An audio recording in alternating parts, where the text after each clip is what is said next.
It's a combination of two things. Number one, I think that we're restricted by curriculum in order to know or have the kids read certain things. Like we have an issue here intriguing the freshmen to read because they read so much in 8th grade. And that's what we're told, that their scores are so reflective and they're such good readers, and then they come to us and they don't want to read at all. And that freshman curriculum is actually quite dry, and there are only like 2 or 3 really good things or good texts on it. So we've been trying to think of ways to beef that up. But I also think that technology has taken away a little bit from the interest of reading. I mean, granted, Kindles are, you can read on a Kindle now. You can read, on an iPad, which I'm holding right now. So I think those are helping, reading a little bit. And I think the Twilight series did a whole lot for, young readers and being interested in it. Kind of opened up a lot of windows. But as far as literary texts that we teach in school, I think we are really limited.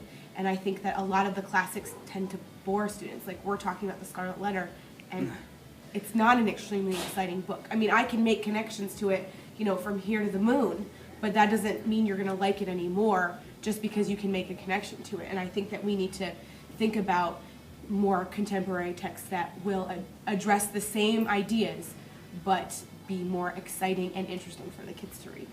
So in my senior classes, and this is CP or honors, doesn't matter which one, I do an independent reading project during the first quarter of the course, because the reading load, number one, is really, really old. It's Beowulf, Macbeth, and the Canterbury Tales. So it's things that, they're all things that I enjoy, but they're not things that typically pique the interest, even though the kids always love Beowulf. I don't know what it is about that poem, but so I do an independent reading project where the students have to go pick a book. We have literally SSR for 10 to 15 minutes every day. They beg me to read because they picked their book.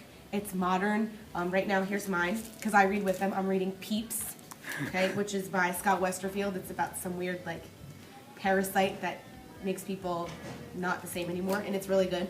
But it's nice because they're invested in it. Today, my CP class, we usually read before lunch. They were upset because they couldn't read before lunch. And I was like, okay, we will read as soon as we get back from lunch, I promise.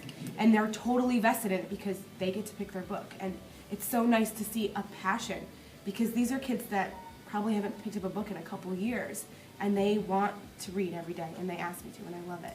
So I think that by incorporating more modern texts, we're going to be able to encourage and create readers who, students who want to read when they're adults too.